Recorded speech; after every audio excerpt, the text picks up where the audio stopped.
이 시간 하나님께서 우리에게 주시는 말씀은 로마서 8장 29절부터 30절까지의 말씀입니다.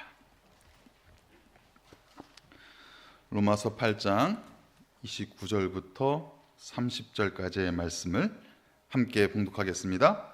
하나님이 미리 아신 자들을 또한 그 아들의 형상을 본받게 하기 위하여 미리 정하셨으니 이는 그로 많은 형제 중에서 맏아들이 되게 하려 하심이니라. 또 미리 정하신 그들을 또한 부르시고 부르신 그들을 또한 의롭다 하시고 의롭다 하신 그들을 또한 영화롭게 하셨느니라. 아멘. 오늘은 웨스터민스터 신앙고백 12번째 시간 제11장 칭의에 대하여라는 주제로 함께 또 말씀을 나누도록 하겠습니다. 첫 번째 보시면 공의로우신 하나님과 심판이라는 내용이 있습니다. 여러분, 하나님은 공의로우신 분이시잖아요. 이것이 근데 우리에게는 다행이면서도 매우 또 두려운 그 하나님의 모습이라는 것이죠. 참 다행인 것은 이 땅을 창조하신 하나님께서 공의롭다라는 거예요. 만약에 공의롭지 않으신 분이다 라고 하면은 과연 어떤 일들이 벌어질까? 우리가 불법이라고 생각하는 모든 것들이 그냥 아무렇지도 않게 벌어질 수밖에 없는 이 세상이 되지 않겠습니까?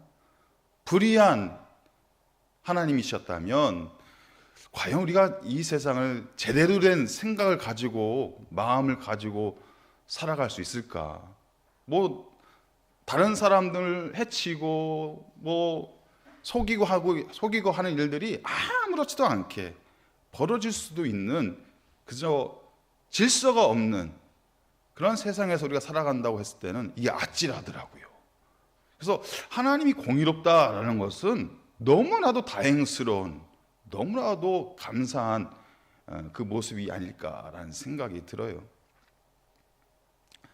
오늘 오후에 우리가 선거를 앞두고 있으니까 또 교회에 여러 사람들이 또 방문해서 인사를 드리러 오는데 오늘도 어느 정당에서 관련되신 분들이 오셨어요. 그래서 이런저런 이야기를 나누었는데 하나님께서 그런 감동을 제게 주시더라고요. 이번에는 다른 어떤 사람이 결정되는 것이 아니라 내가 더 똑똑하니 내가 더 많이 준비됐느니 그런 것으로 결정되는 것이 아니라 아까 우리 권사님께서 그렇게 기도를 해주셨지만 눈물을 닦아주는 사람, 우리 백성들의 마음, 국민들의 마음을 감동을 주고 대단한 것으로 감동 주라는 게 그것이 아니에요.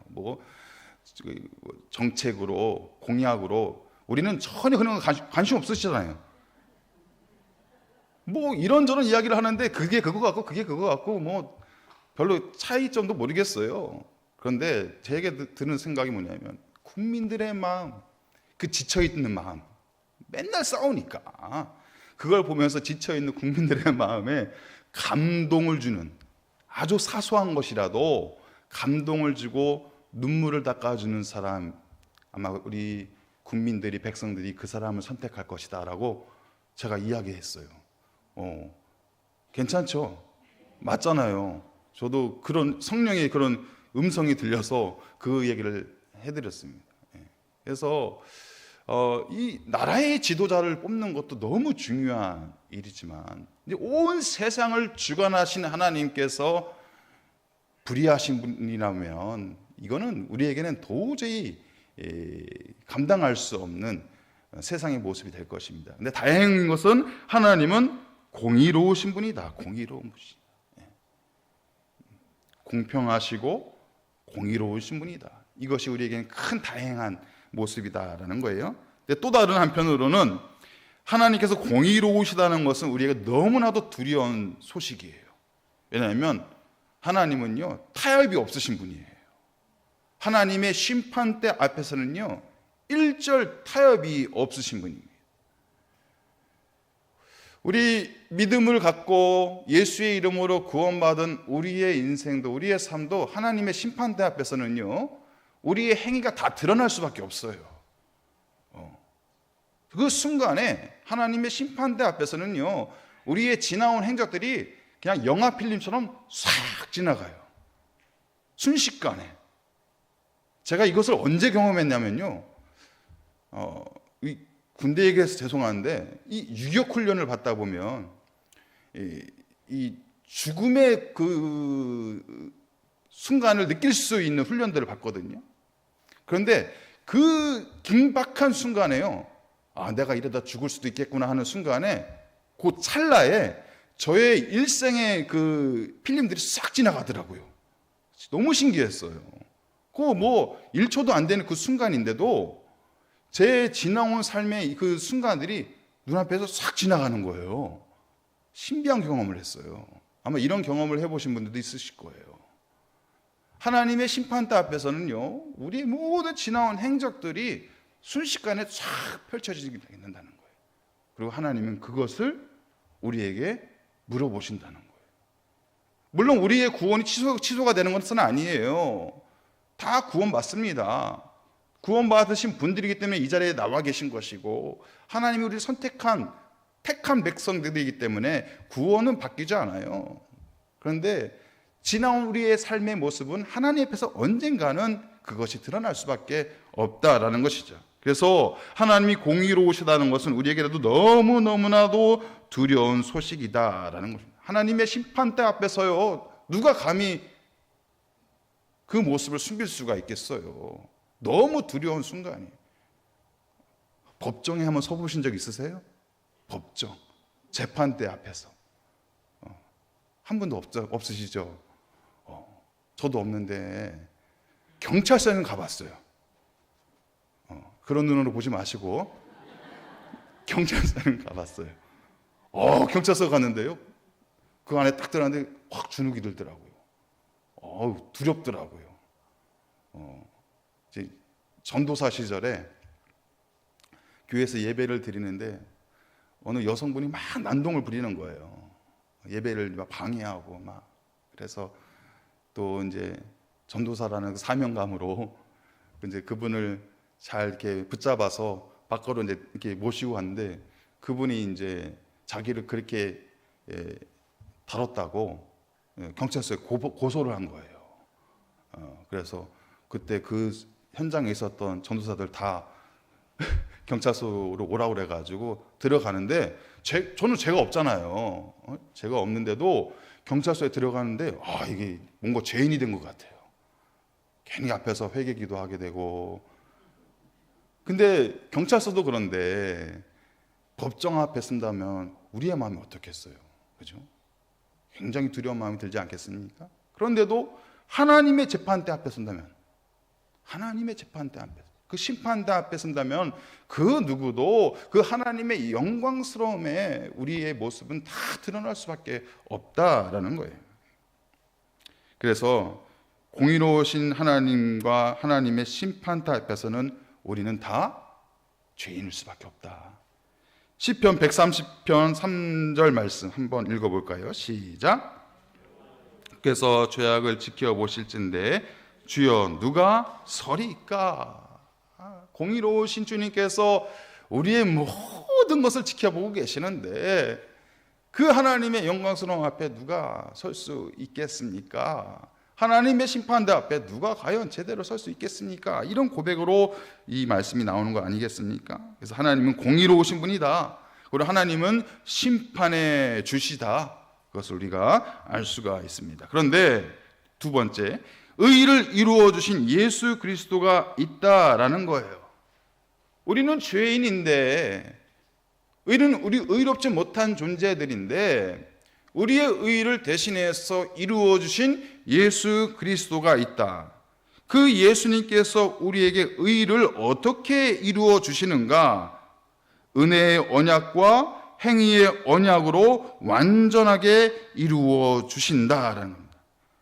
우리가 다 심판대 앞에 설 것이지만 우리가 두려워하지 않을 수 있는 것은 예수 그리스도의 의의 옷이 우리에게 입혀져 있다는 거예요.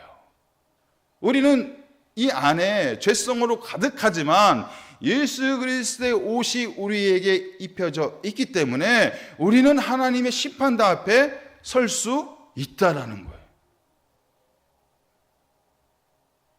그리고 우리의 죄악이 비록 하나님의 심판 가운데 있지만 그 모든 죄악의 구속을 예수 그리스도의 피 묻은 옷으로 대신 도말해 주신다는 거예요.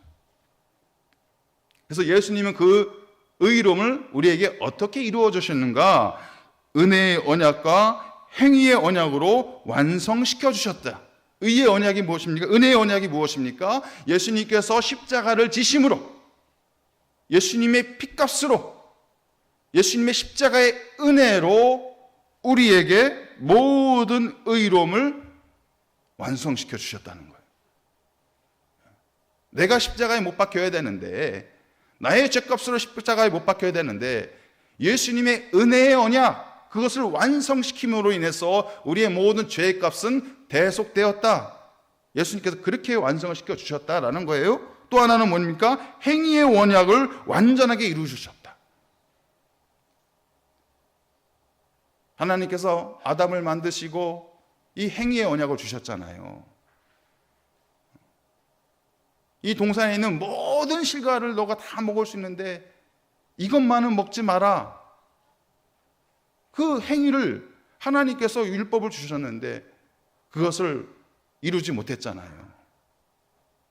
그래서 우리가 그 아담의 후손들이 다 원죄를 가지고 살아갈 수밖에 없는, 죄인의 본성으로 살아갈 수밖에 없는 인생이 되고 말았잖아요. 그런데 그 율법을 완성하신 분이 있다니까요. 우리는 도저히 그 율법을 다 지킬 수가 없는데 그 율법을 완성하신 분이 있어요. 완전한 행위로 하나님의 모든 말씀을 지키신 분이 있다는 거예요. 그분이 예수님이라는 거예요. 그래서 우리는 우리의 행위로는 도저히 지킬 수 없는 하나님의 언약의 말씀이지만 예수님께서 우리를 대신하여 그 말씀에 완전히 순종하심으로 우리를 의롭다 하시는 그 은혜를 우리가 누리게 된 것이다 라는 것입니다.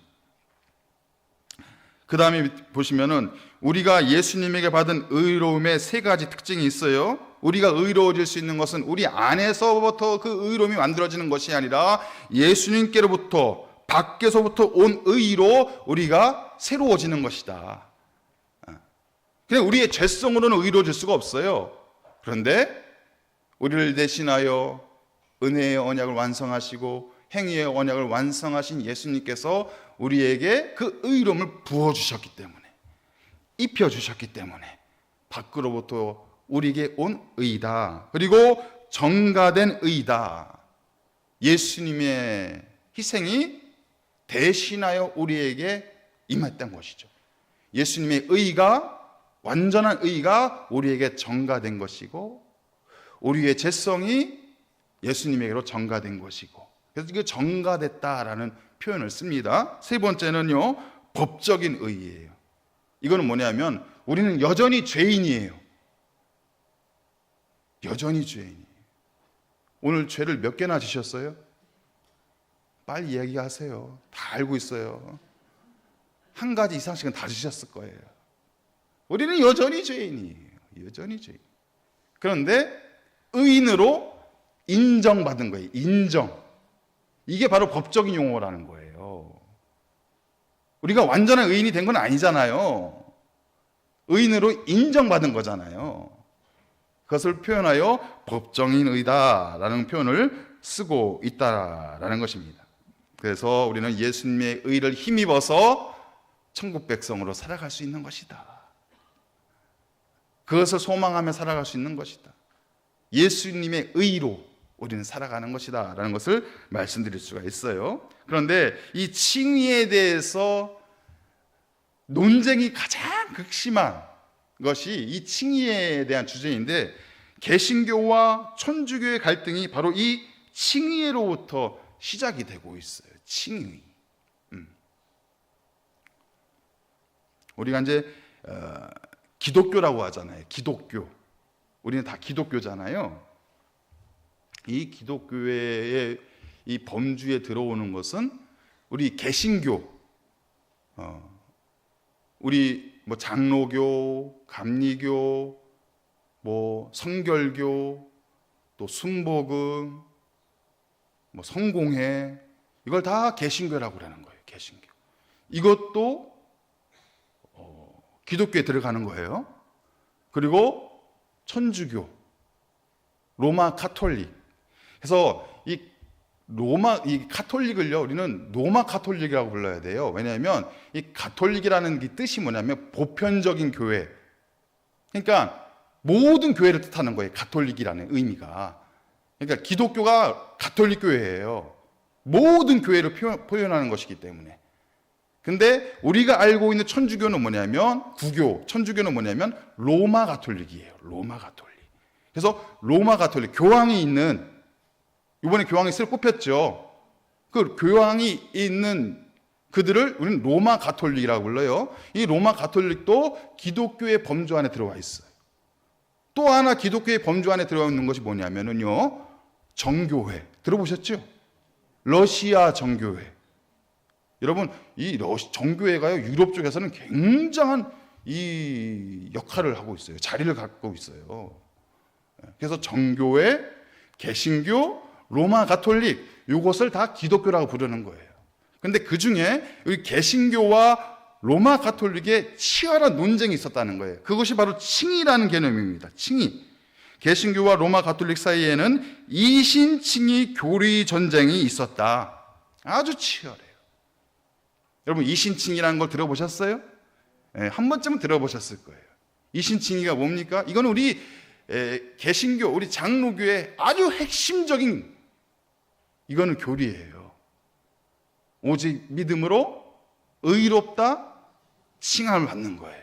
믿음으로, 우리는 오직 믿음으로만, 예수를 믿는 그 믿음으로만 의로운 사람으로, 의로운 존재로 인정을 받을 수 있다라는 거예요. 그래서 보시면 죄인이 어떻게 의인이 될 수 있는가? 우리는 오직 믿음으로 말미암아 의로워진다. 이것이 이신칭이라는 거예요. 이신칭이. 마틴 루터는 이렇게 이야기를 했어요.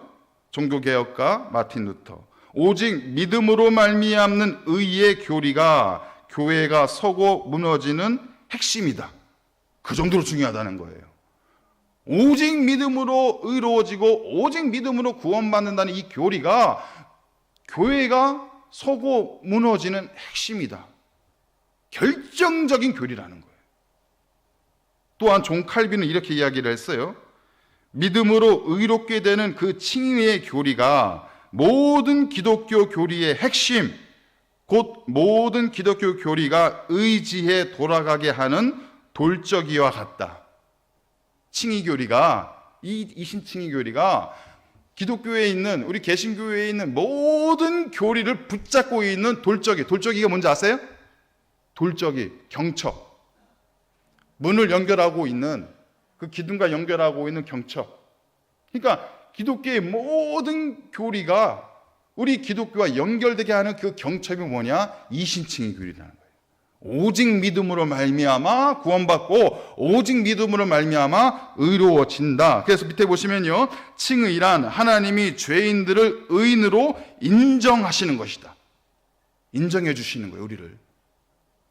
너희는 지금도 죄의 본성으로 가지고 살아가고 있지만 예수 그리스도의 의로 너희를 내가 의인으로 인정해 줄게. 그것이 바로 칭의의 핵심이라는 거예요. 사람 스스로가 선언할 수 있는 것이 아니라 하나님이 선포해 주시는 거예요. 제가 의인이 될 수 있어요. 제가 의인이에요. 이렇게 우리가 스스로를 자칭할 수 있는 것이 아니라 하나님이 여러분들을 의롭다라고 선포해 주시는, 선언해 주시는, 이것이 바로 칭의의 핵심적인 내용이다라는 것입니다. 그 아래 표를 보시면 그 차이점을 구체적으로 아주 간략하게 명료하게 해놨어요. 그래서 개혁교회와 천주교회, 로마 가톨릭의 그 차이를 이렇게 표로 만들어 놨습니다. 그 표의 내용을 가지고 한번 살펴보기를 원해요. 첫 번째, 칭의의 근거는 무엇인가? 우리가 의롭다 인정받는 그 근거는 무엇인가? 우리 에베소서 2장 8절 말씀 한번 읽어볼까요? 시작. 너희는 그 은혜에 의하여 믿음으로 말미암아 구원을 받았으니 이것은 너희에게서 난 것이 아니요 하나님의 선물이다. 우리는 오직 믿음으로 말미암아 구원받는 것이고 오직 믿음으로 말미암아 의로워지는 것인데 그 믿음은 곧 하나님의 선물이다. 그 구원도 곧 하나님의 선물이다. 우리가 의로워지는 것도 곧 하나님의 선물이다. 여러분 너무 명품 같은 거 좋아하지 마세요. 이미 여러분들 큰 선물 받으셨어요. 명품 중에 명품. 도저히 돈을 주고도 살 수 없는 그 큰 선물을 값없이 받으셨어요. 그 구원을, 그 믿음을, 그 의롭다 여김을 이미 선물로 받으신 분들. 뭐 다른 어떤 선물이 필요해요? 선물 필요 없어요. 그렇다고 또 너무 선물 안 하지 마시고 값없이 주신 하나님의 선물이 우리에게 있다. 그래서 우리는 오직 그리스도의 공로로 우리는 의롭다, 칭의를 받을 수 있다라는 것입니다. 우리는 이미 멸망받은 사람들이었잖아요. 하나님과 원수된 사람들이었잖아요. 그러니까 우리 스스로 멸망받은 사람들이었고 하나님 앞에 원수된 자들이었기 때문에 우리 스스로 그 의로움을 만들어갈 수가 없는 사람들이라는 거예요. 하나님의 일방적인 은혜, 하나님의 무조건적인 그 은혜, 그 은혜의 선물이 있었기에 우리는 의로운 사람들이 될 수 있었다라는 거예요. 그래서 그 표를 보시면 오직 그리스도의 공로로 우리는 의로워지는 것이다. 그런데 천주교는 뭐라고 그래요? 그리스도의 공로뿐만이 아니라 인간의 공로도 있다. 이거는 이런 얘기예요. 물론 믿음으로 의로워지고 믿음으로 구원받는 거 알아. 그런데 내가 믿었잖아. 내가 믿었으니까 그것이 시작된 것이지. 내가 믿었다라는 그 행위를 강조하는 거예요. 내가 믿었다. 그런데 하나님 뭐라고 말씀하세요? 우리에게 있는 그 믿음도 하나님의 선물이다. 너희가 스스로 믿을 수 있는 존재가 아니라는 거예요. 멸망받은 사람들이었기 때문에, 이미 하나님과 원수된 사람들이었기 때문에 우리 스스로 그 믿음의 행위가 나올 수가 없다는 거예요. 그런데 그 가톨릭에서는, 로마 가톨릭에서는, 천주교에서는 그 인간의 행위를 강조하는 거예요. 내가 믿었잖아. 인간의 공로를 주장하는 거예요. 믿음으로 구원받는 거 아는데 그 믿음은 내가 가진 거야, 내가. 그래서 그런 차이점을 갖고 있다라는 것을 설명하고 있는 것입니다. 두 번째, 그럼 구원의 수단은 무엇입니까? 우리는 잘 알죠. 우리는 분명히 고백하죠. 오직 믿음이 우리의 구원의 수단이에요. 이거 외에는 없어요. 예수 믿는 방법밖에 없다는 거예요. 다 그렇게 인정하시죠? 다 그렇게 믿고 계시죠? 우리가 예수 믿는 것 외에는 구원의 길이 없어요. 유일한 방법이에요. 그런데 그 천주교에서는 뭐라고 그럽니까?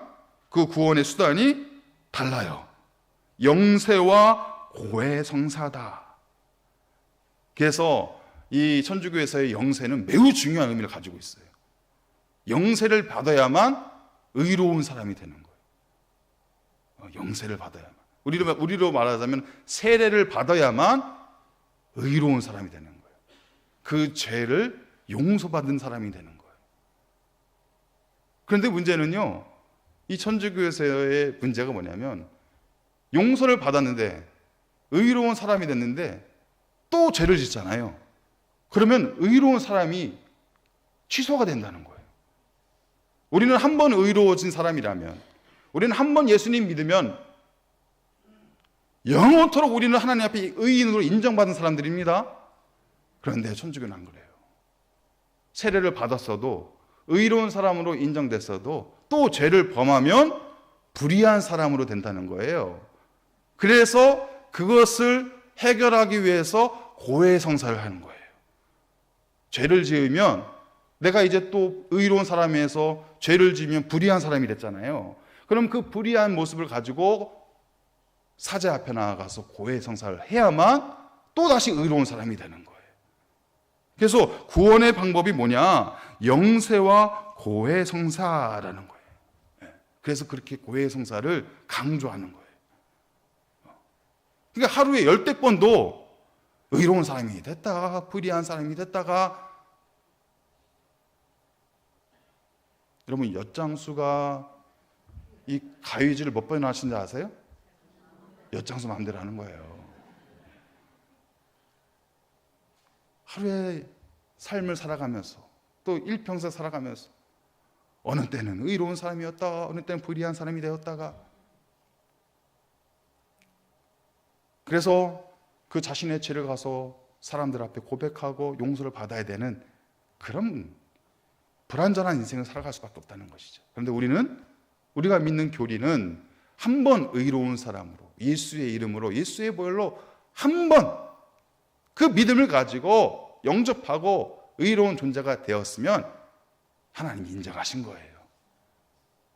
허물이 있어도, 실수가 있어도, 죄가 있어도 예수 그리스도의 의로운 옷으로 우리를 입혀주시고, 너는 내 사랑하는 백성이야, 내 사랑하는 자녀야, 그 마음을 영원토록 변치 아니하시고 우리가 함께 하신다는 것이죠.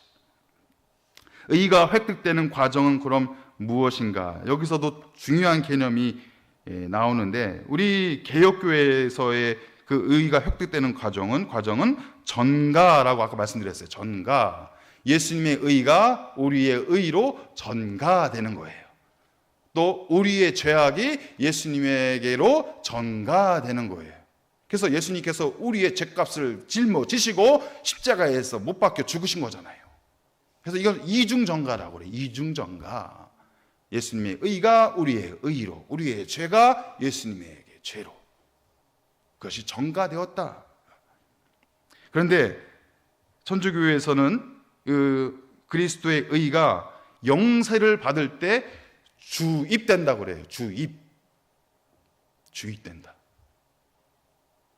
마치 이렇게 주사를 맞으면요, 이 약이 우리 몸속으로 쭉 들어오는 것처럼 실제적으로 영세를 받으면 내가 의로운 사람이 된다는 거예요. 나의 죄가 완전히 깨끗해지고 의로운 사람이 된다는 거예요. 주입된다는 표현을 써요. 주입된다. 그러면서 또 죄를 지면 그 의가 사라지는 거예요. 그래서 그 불의한 모습을 가지고 또 고해성사 자리로 나와야 되는 거예요. 그것을 설명해 주고 있는 것입니다. 네 번째, 구원의 개념은 그럼 어떤 차이가 있는가? 자, 우리 개혁교회는 법정인 의다라고 말씀을 드렸어요. 법정인 의. 우리는 여전히 죄인이지만, 우리 안에 죄성의 본성을 가지고 있지만, 우리는 또 죄악과 피 흘리면서 싸울 수밖에 없는 인생, 고단한 인생길을 살아가고 있지만, 하나님께서는 예수 그리스도의 의를 보시면서 우리를 의롭다 인정해 주셨다. 아까 법적인 의미라고 제가 설명을 드렸어요. 그런데 천주교에서는 뭐예요? 그 의로움 개념이 실제적인 의로운 사람이다라는 거예요. 실제적으로. 다 성인이라는 거예요. 그러니까 영세를 받은 사람들은 다 성인이 된다는 거예요. 근데 또 죄를 짓잖아요. 또 실수를 하잖아요. 그러니까 그 교리의 허점을 우리가 발견할 수가 있다라는 거예요. 그래서 우리는 여전히 의인으로 인정을 받았지만 불완전한 인생으로, 죄인으로 살아갈 수밖에 없는 연약한 인생이다. 그럼 우리가 완전한 의인이 되는 순간이 어느 순간인가? 예수님 다시 오실 때, 마라나타 주 예수여 어서 오시옵소서, 우리가 영광스러운 부활의 몸을 입는 그 순간, 그때가 바로 완전한 의인의 모습으로, 죄가 사라지는 의인의 모습으로 우리가 그 부활체로 살아갈 수가 있다는 것이죠. 그런데 지금은 아직 아니에요. 우리는 죄의 본성과 씨름하면서 살아갈 수밖에 없는 연약한 인생이다 라는 것을 우리가 알 수가 있습니다. 그러면 다섯 번째, 정가된 의의 성격은 무엇인가? 아까 제가 잠깐 말씀드렸지만 예수님의 의가 우리에게로 의로 정가가 되었는데 그 의의 성격이 무엇이냐? 그 의가 사라진다, 안 사라진다? 안 사라진다는 거예요. 예수님께서 우리에게 주신 그 의는 변함이 없다는 거예요. 변함이 없다. 왜냐하면 그 의를 우리에게 인정해 주시고 부어주신 분이 누구시기 때문에 하나님이시기 때문에. 하나님은 변함이 없으신 분이잖아요. 우리는 늘 넘어지고 씨름할 수밖에 없는 인생이지만 하나님은 변함이 없으신 분이잖아요. 그 변함이 없으신 하나님께서 우리를 의롭다 인정을 해주셨기 때문에 우리의 의는 사라지는 것이 아니라는 거예요.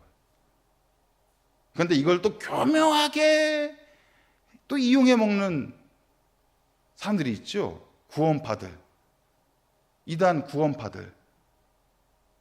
한번 의로운 존재니까 이제는 대충 막 살아도 되겠네? 한 번 하나님께서 인정해 주신 의로운 사람이라고 그 의로움의 모습이 영원하다면 이제는 뭐 대충 아무렇게나 살아도 되겠네? 그것이 구원파의 개념입니다. 그런 잘못된 논리가 또 나오게 되는 거예요. 여러분, 사람이 정말 완악하잖아요. 하나님의 말씀을 그대로 받아들여야 되는데 한 번 더 꼬아. 거기서 내 마음대로 꼬아, 내 마음대로 해석해. 마태복음, 마가복음, 누가복음, 요한복음만 있어야 되는데 내가 복음이 나와. 거기서 또 그렇게 하나님의 말씀을 왜곡하고 살아가는 그 연약한 인생들이 바로 이단의 모습이지 않습니까? 우리를 의롭게 하시는 그 정가된 의는 완전한 의로입니다. 그래서 우리의 연약함이 있지만, 우리의 부족함이 있지만 완전하신 그리스도의 의가 우리를 덮고 계신다. 그것을 우리가 알 수가 있습니다. 자, 1항을 한번 읽어볼까요? 이 모든 내용들이 정리되어 있는 1항입니다. 시작. 하나님은 부르신 이들을 또한 거리낌 없이 의롭게 하셨다.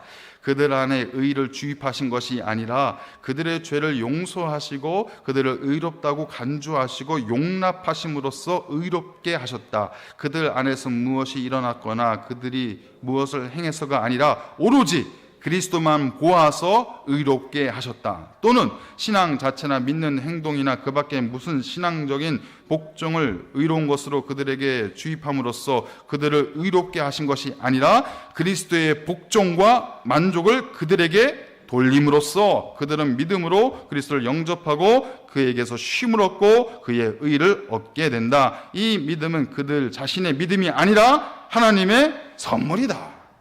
할렐루야. 하나님의 선물이다.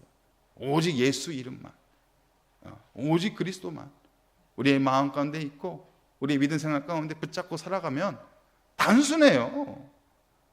하나님은요, 온 우주를 지으신 매우 복잡하신 분이지만 단순하신 분이세요. 저와 여러분들의 머리를 아시고 단순하게 해주셨어요. 오직 예수 이름만 붙잡고 살아가. 고민하지 말고 묻지도 말고 따지지도 말고 오직 예수 이름만 붙잡고 살아가. 예수 이름의 능력이 있고 예수 이름의 길이 있고 예수 이름의 진리가 있는 거야. 우리에게 그렇게 말씀하시고 그 이 말씀을 주신 거예요. 그 모든 것이 다 하나님의 선물이다. 자, 네 번째, 천주교회 로마 가톨릭의 공로주의적인 구원관과 대표적인 문제점들, 아까 제가 잠깐 언급을 했는데 이들의 문제점이 뭐냐면 고해 성사와 연옥과 면죄부라는 거예요. 고해 성사, 영세를 통해서 세례를 통해서 완전한 의로운 사람이 됐는데, 실제적인 의로운 사람이 있는데 또 죄를 지음으로 해서 죄인이 됐으면 사제 앞에 나와서 너의 죄를 고백하고 사제의 선포를 받아라. 그러면 또다시 의로운 사람이 되는 것이다. 이 고해 성사의 기본 논리입니다. 이 죄를 고백하는 것, 우리가 서로의 죄를 고백하는, 공동체 안에서 죄를 고백하는 것은요, 성경적인 거예요. 사실은 야고보서 5장 16절 말씀해 보시면 너희 죄를 서로 고백하며라는 말씀이 나와요. 공동체 안에서. 여러분, 우리 1907년에 평양에서 대부흥운동이 일어났잖아요. 예? 그 전에 원산에서도 대부흥운동이 일어났고, 이 대부흥운동의 첫 시작이 뭔지 아세요? 죄를 고백하는 거였어요. 죄를 고백하는 거. 이 말씀 사경회가 1907년에 그 평양에서 말씀 사경회가 빼곡한 성도님들이, 예? 몇날 며칠을 막 걸어서 오셔서 빼곡한 성도님들이 그 교회당에 앉아서 있을 때 어느 선교사님이, 그 미국인 선교사님이 투벅투벅 나와요. 이 앞에 딱 섭니다. 그리고 자신의 죄를 고백해요. 그 죄의 고백을 듣고서 또 어느 장로님이 투벅투벅 나와요. 이 앞에 나와서 자신의 밝힐 수 없는 죄를 고백해요. 그 회개의 운동을 통해서 대부흥 운동이 일어난 거예요. 그래서 이 공동체 안에서 이 죄를 고백하는 것은요, 매우 중요한 모습이에요. 저기 경기도 어느 판교인가 어디에 가면은 큰 교회가 있어요. 여자 목사님이 담임하시는 큰 교회가 있는데요. 그 교회가 그렇게 폭발적으로 부흥한 것 중에 하나가 뭐냐면 공동체 앞에서 죄를 고백하게 해요. 예배를 드리면서 이 앞에 나와서 죄를 고백하게 해요. 근데 그것이 뭐 강압적으로 하거나 율법적으로 하는 게 아니에요. 자원하는 심령이. 예배를 드리다가 툭툭 나와가지고 자신의 치부와 밝힐 수 없는 죄를 고백해요. 그 모임을 통해서, 소그룹 모임을 통해서, 우리로 말하면 우리 순모임을 통해서 그 안에서 죄를 고백해요. 자신의 죄를 고백해요. 여러분, 이 모습은요, 매우 소중한 성경적인 우리의 모습이에요. 죄를 고백하는 것은 너무 중요한 거예요. 왜냐하면 죄를 고백해야만 용서받았기 때문에. 우리가 하나님 앞에 죄를 고백해야만 용서받잖아요. 사죄의 선포를 받잖아요. 그런데 이 고해성사의 문제가 뭐냐면 죄의 고백과 죄사함과 사죄의 선포를 받은 이후에 보속행위라는 게 나타나요. 보속행위.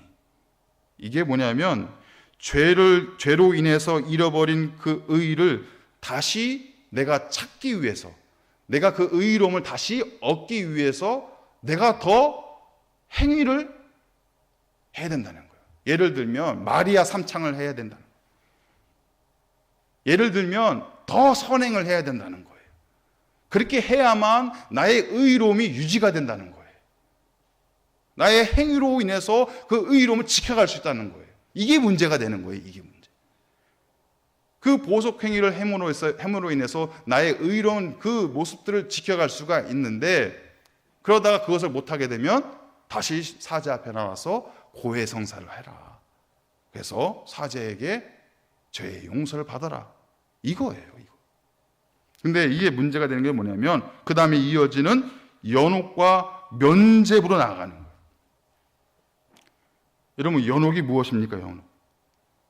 이거는 죄인이 잠시 머무르는 장소예요. 그러니까 우리가 그 성례와 다시요, 그 세례를 통해서, 영세를 통해서 의로운 사람이 됐잖아요. 이 천주교의 교리로 따지면 의로운 사람이 되었어요. 그런데 고해성사를 하지 못하고 아까 말씀드렸던 보속행위, 나의 의로움을 내가 만들어갈 수 있는 행위를 하지 못하고 죽었어요. 죄인의 모습으로 죽었어요. 그러면은 이 사람들의 말로 따지면은 그 죄인은 천국에 갈 수가 없는 거예요. 어디로 가느냐? 연옥, 천국 대기 장소로 가는 거예요. 연옥으로 가는 거예요. 연옥. 그 연옥에 가서 어떻게 해야 돼요? 그 사람의 죄를 탕감받아야 되잖아요. 그래서 그것이 면죄부로 나오는 거예요. 면죄부로.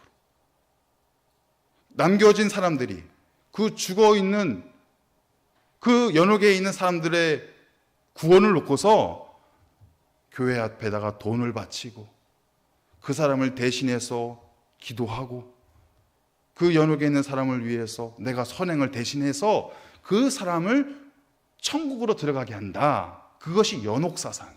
연옥사상.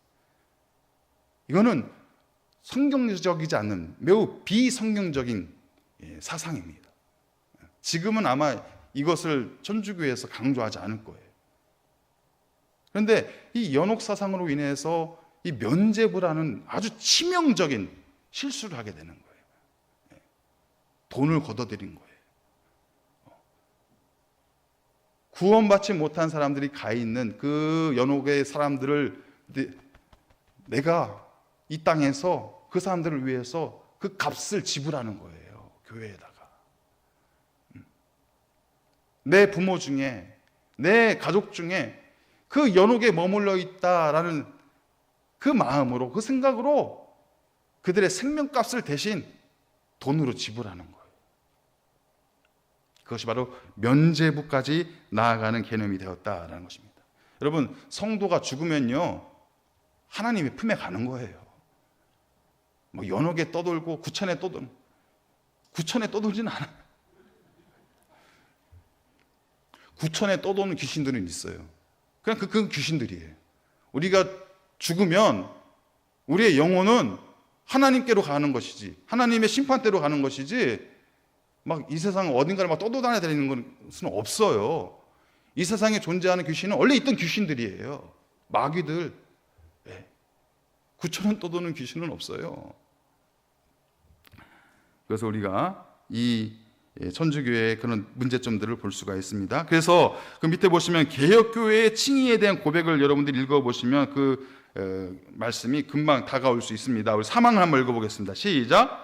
그리스도는 복종과 죽음을 통해서 의롭게 된 모든 사람들이 가지고 있던 빚을 전부 갚아 주셨을 뿐만 아니라 그들을 대신하여 아버지의 의를 실제로 충분히 그리고 적합하게 만족시키셨다. 그러나 그들을 위해서 그리스도가 아버지의 의에 보내심을 받았고 그들 대신에 그리스도의 복종과 만족이 그들의 복종과 만족을 대신해서 용납되었다. 이것은 그들 안에 무슨 가치 있는 것이 있어서가 아니라 값없이 용납된 것이다. 따라서 그들의 칭의는 온전히 자유로우신 은총에서 온 것이다. 그리고 죄인들의 칭의 속에서 하나님의 엄밀한 의와 풍성한 은총은 더욱 빛난다. 예수님께서 충분히 하나님 아버지의 의를 실제로 충분히 적합하게 만족시키셨고 그 예수 그리스도의 복종과 만족이 바로 우리들을 향한 복종과 만족을 대신해서 용납되었다.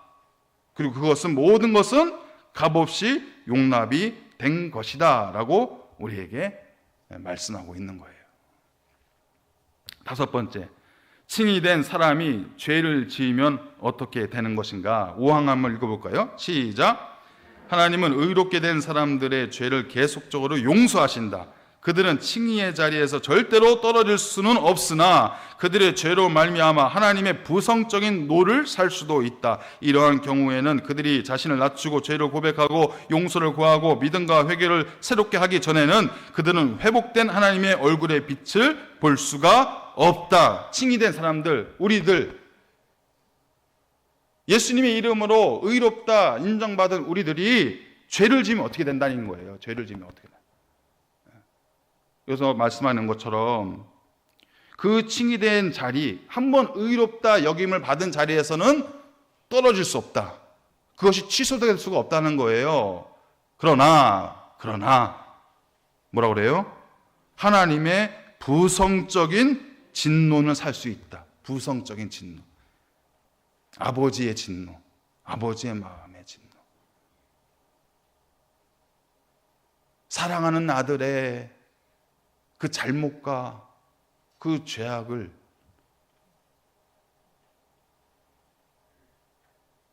용서하시되 채찍으로 그 종아리를 걷게 하셔서 때릴 수밖에 없는 아버지의 부성적인 진노, 그것이 있다는 거예요. 그냥 버리면 되잖아요. 아들, 속 썩이는 아들 그냥 집에서 버리면 되잖아요. 근데 이제부터 너 내 아들 아니야. 버리면 되잖아요. 그런데 왜 아버지는 아들의 종아리를 걷어서 그 매질을 할 수밖에 없는 것일까요? 아들을 사랑하니까. 너 내 아들이야. 내가 너 포기하지 못해. 너의 그런 잘못된 마음들, 습관들 내가 고칠 거야. 그래서 매를 드는 거잖아요. 그게 부성적인 진노라는 거예요. 그냥 버리는 것이 아니라 그 부성적인 진노를 살 수밖에 없다는 거예요. 우리가 하나님 앞에 의인으로 인정받으면서 살아가고 있지만 때때로 우리의 허물과 죄악으로 인해서 하나님의 징계를 받을 수가 있다는 거예요. 그 하나님의 징계는 무엇입니까? 징계의 목적이 뭐예요? 돌아와. 내 자녀의 자리로 돌아와. 너무 멀리 갔지 않니? 왜 이렇게 멀리 갔어? 나와 함께하는 이 자리로 돌아와. 우리에게 그렇게 깨닫게 하시는 거잖아요. 또 하나는 그들은 회복된 하나님의 얼굴의 빛을 볼 수가 없다. 우리가 의로운 사람으로서 살아가고 있는데, 의롭다 인정받으면서 살아가고 있는데 여전히 죄를 짓게 되면요, 하나님의 얼굴을 볼 수가 없는 거예요. 왜냐하면 우리의 죄, 이 죄악이 우리의 눈을 가리고 있기 때문에 하나님의 영광이 느껴지지가 않는 거예요. 이 예배당에 나와도 하나님의 임재가 안 느껴지는 거예요. 그래서 우리가 예배를 시작하면서 뭘 해요? 참회 기도를 하시잖아요. 참회. 여러분, 그 시간 잠자는 시간 아니었어요. 눈 감고 있는 시간 아니에요. 내게 있는 그 죄악의 모습들을 하나님 앞에 토로하고 고백하고 그것이 해결돼야만 하나님의 임재가 느껴지는 거예요. 하나님의 얼굴이 보일 수 있는 거예요. 다윗이 큰 죄를 범하고 나서 이렇게 고백을 했어요. 시편 51편 11절 말씀. 나를 주 앞에서 쫓아내지 마시며 주의 성령을 내게서 거두지 마소서. 왜냐하면 이것은 너무 슬픈 모습이기 때문에. 의로운 사람으로 인정받고 구원받은 삶으로 살아가면서 하나님의 영광스러운 얼굴을 바라보면서 살아가야 되는데, 우리의 죄된 습관과 본성들로 인해서 하나님의 영광스러운 얼굴을 볼 수 없다면, 하나님의 임재를 느낄 수 없다면 그것만큼 슬픈 일이 없다는 거예요. 성도의 삶 속에서. 그래서 칭이 된 사람이 죄를 지면 이런 모습으로 살아갈 수밖에 없다. 그런데 하나님은 그 부성적인 진노를 통해서 우리를 깨닫게 하시고 하나님 앞에 나와서 죄를 고백하게 하시고 사죄의 은총을 받게 하시고 다시 그 자리, 내가 있어야 될 믿음의 자리, 신앙의 자리, 하나님 아버지를 만날 수 있는 영광스러운 얼굴을 볼 수 있는 그 자리로 우리를 포기하지 아니하시고, 이게 은혜잖아요. 우리를 포기하지 아니하시고 반드시 이 자리에 있도록 하나님께서 우리를 붙잡으시고 인도하신다. 그것이 하나님의 부성적인 진노라는 거예요. 여섯 번째, 구약과 신약의 신자들의 칭의는 같은 것인가? 6항 한번 읽어볼까요? 시작. 구약시대의 신자들의 칭의는 이와 같은 모든 면에 있어서 신약시대의 신자들의 칭의와 하나이며 동일하다. 예수님의 이름으로, 오직 예수의 이름으로만 우리가 의롭다 여김을 받을 수 있는 거잖아요. 그런데 구약시대에는 예수님이 없었잖아요. 그래서 이 문제가 나오는 거예요. 그럼 구약에 있는 사람들은 의로워질 수가 없었겠네요? 그렇지 않다는 거예요. 구약에서는 하나님께서 언약하시잖아요. 언약. 그 구약에 있는 언약이 뭡니까? 오실 메시아, 앞으로 우리에게 오실 약속, 그 메시아, 그 메시아를 기다림으로 인해서 의로워진다는 거예요.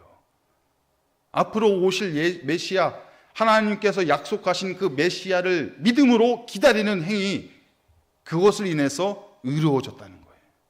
신약 시대에는요, 예수님의 실체가 드러났잖아요. 이미 우리에게 오신 예수님, 그 메시아를 내가 영접하고 믿음으로 우리가 의로워질 수 있다는 거예요. 그래서 이 말씀이에요. 하나이며 동일하다.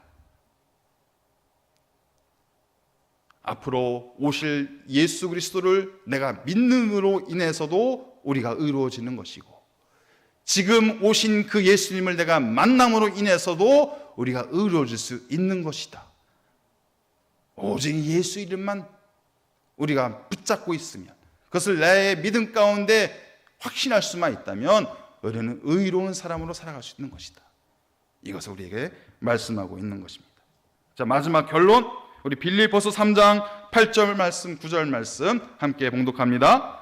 나는 믿음으로 그리스도를 얻고 그 안에서 발견되려 함이라. 아멘. 여러분들의 그 믿음을 통해서 의로워지시고, 그 믿음을 통해서 구원을 얻고, 그 믿음을 통해서 하나님의 자녀로 살아가는 복된 삶이 되시기를 주님의 이름으로 축복합니다.